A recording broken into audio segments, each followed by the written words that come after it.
Hello, welcome to a video about Lenz's law. Lenz's law states that the direction of current created by an induced EMF is such that it opposes the change in magnetic flux producing the EMF. Hence, EMF is equal to the number of turns in a coil multiplied by the rate of change of magnetic flux. In Stage 2 physics, you'll need to be able to use the law of conservation of energy to explain Lenz's law. You'll need to use Lenz's law to determine the direction of the current produced by the induced EMF. And you'll need to use Lenz's law to explain the production of eddy currents. So, just to reiterate, Lenz's law states that the induced EMF, so the induced voltage, results in a current whose magnetic field opposes the original change in flux that induces the EMF and therefore induces the current in the first place. So what that is saying is that if you've got a magnetic field that is changing and therefore there's a change in flux, then the current that is induced in a conductor as a result of the induced EMF is going to produce a magnetic field itself that will oppose that change in flux that has occurred. So in this example here, the magnet is moving this way, so the magnetic field will be, or the magnetic flux will change in that direction, so it'll be coming this way. Therefore, the magnetic field that the current produces is going to go this way here, so it's like within that loop, it's going in the opposite direction to the magnetic field of the magnet that's moving towards it. So by your right hand rule, if your fingers are wrapped around, if you imagine that you're holding the conductor, if your fingers are wrapped around in the direction of this opposing magnetic field, then the current must be travelling in this direction because that's the direction that your thumb will be pointing in. It's the opposite case for this magnet here. The magnet is moving away, therefore the magnetic or the change in magnetic field, so the change in flux will be going this way, and our magnetic field around our wire will be opposing that, so it'll be going in the opposite direction. Oops. And therefore so for the part of the magnetic field that's in the loop, it will be completely opposing the direction of the magnetic field and the magnetic flux change. Therefore, the current, if you use your right hand rule, imagine you're holding the conductor, the current will be travelling in this direction. For this example here, there is no motion to this magnet, so the magnetic field strength, therefore the magnetic flux, isn't changing, so there won't be an induced EMF, therefore there won't be an induced current in the conductor, so the current doesn't flow in any direction because there's no current. Just a refresher of the law of conservation of energy. Energy cannot be created nor destroyed. EMF, so an electromotive force, a potential difference, is electrical energy. Therefore, there must be some input source of energy that is transformed into this EMF. So it can't just appear out of thin air, because that would violate the law of conservation of energy. So what happens is, and a handy way to think about this is, I'm just going to get a different colour, is when we've got a current that's induced in a conductor, like this current here, then its magnetic field, actually I'll use this, its magnetic field will be travelling in this direction. So if you imagine again holding onto the conductor with your right hand and pointing your thumb in the direction of the current. Therefore, if you were to imagine that as a magnet, the direction of the magnet, just like a phantom magnet, its field would be going like this. So, like so. Therefore, it's a bit of a bad drawing, but whatever. Its north end would be here, and its south end would be here because magnetic field flows from north to south. Therefore, as this magnet here is moving towards the conductor, so as the velocity arrow points, or moving into the conductor, its work is being done to overcome the repulsive force of this northern end and this northern end, because obviously they'll be repulsive because they're the same. So work is done in overcoming that repulsive force, and that work is the energy that is converted or transformed into EMF. Similarly, if we think about this example here, so the current is travelling in this direction, therefore the magnetic field around the conducting loop is travelling in this direction. If you were to imagine that as a magnet, like a phantom magnet, then the south end would be here and the north end would be here because the magnetic field lines would be going towards this south end, so it must mean that the other end is north and they're moving like this.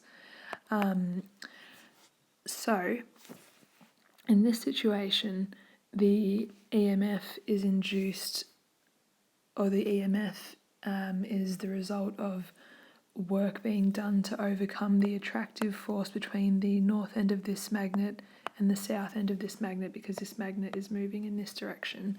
So obviously because these magnets are opposite, they'd be attracting, but this magnet is moving in this direction, so work is being done to overcome that attractive force, and that work is converted into or transformed into the EMF. So we'll look at eddy currents now. These are electrical current loops that are induced within conductors due to a change in magnetic flux. So rather than being, conducted along a conductor, they're actually like circular currents that are induced within a conductor itself. The magnetic fields of eddy currents oppose the original change in magnetic flux. So like this example here where the induced current of a conductor, the induced current through a conductor opposes the change in magnetic flux, the magnetic fields of eddy currents themselves also oppose that change in flux. A magnetic field will exert a force or a magnetic force on eddy currents, and this magnetic force will act in the opposite direction relative or to the relative motion of the conductor, and this is called a braking force. So for example here we've got a magnetic field that's going into the page, and our random conductor is going in this direction. So the magnetic flux is changing for this conductor because in this section here it's suddenly been taken out of a magnetic field. So its magnetic field or its magnetic flux has gone from whatever this is multiplied by the area here, from that to 0. So an eddy current has been induced, and this eddy current, as you can see, is travelling in this direction in a circular motion. So for the current that is still subject to the magnetic field, if you put your use your right hand palm rule, so your thumb goes in the direction of the current, your fingers go in the direction of the magnetic field, you'll end up with a force coming out of the palm of your right hand, and that force will be in this direction. So that direction is opposing this direction over the side here. The current on this side here is outside of the magnetic field, so there won't be any magnetic force acting on it, but definitely there will be for the part of the eddy current that is still in the bounds of the magnetic field. So applications of eddy currents include metal detectors, so the ones at the airport, for example. There's coils on both sides of the metal detector, so there'll be one here and then one on this side as well. This one would be like a transmitting one, this one might be a receiving one. There would be an electric current pulse in the transmitting coil, and this would produce a temporary magnetic field, and that would propagate to the receiving coil. Because the magnetic field is temporary, so it goes from 0 to whatever it is back to 0, there's a change in magnetic flux. So because there's a change in magnetic flux, if there's any metal objects on this person, say they forgot to put their phone on the conveyor belt, then eddy currents would be produced in that phone or any other metal objects on the person. Because eddy currents would be produced, there would be a magnetic field that these eddy currents produce. So just like the right hand rule, put your thumb in the direction of the eddy current and the way that your fingers are wrapping around the eddy current. If the eddy current was in a wire, that magnetic field is produced and it induces a current in the receiver coil. So there'd be a current flowing in this receiver coil as a result of that induced magnetic field due to the eddy currents here, and that would then sound an alarm. Another application is transcranial magnetic stimulation, so TMS, and this is where magnetic fields are used to stimulate nerve cells. A TMS coil, which would be within this thing here, produces a large oscillating magnetic field that is applied to the head of a patient. So this is like a non-invasive way of gaining data from the brain. Because the magnetic field is oscillating, there is a change in magnetic flux, and because of that change in magnetic flux, eddy currents are induced within the brain and within the neurons. These eddy currents may stimulate or inhibit a particular target region, and this generates data regarding brain function. This is just another diagram of transcranial magnetic stimulation. So this up here would be the TMS coil, and then magnetic flux through the coils, and then there'd be a target area. If it's a single coil, the eddy current will look like this. If there's a figure 8 coil, then the eddy currents would look like this. And these currents are occurring within the brain. Another example of eddy currents are induction stoves. So in induction stoves, an alternating current will run through a copper coil. So this here is an example of a copper coil that might be used. It'll be underneath the surface of the induction stove.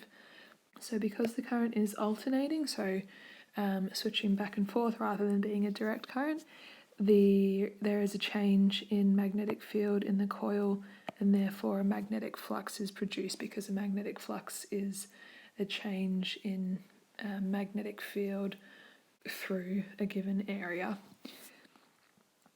As a result of this change in magnetic flux, eddy currents are produced within a conductive metal pot. So if you sit your metal pot on top of the induction stove, then if there is that change in flux occurring in the copper coil underneath, then there'll be eddy currents will be produced within the metal pot because the magnetic field will be changing for that conductive pot.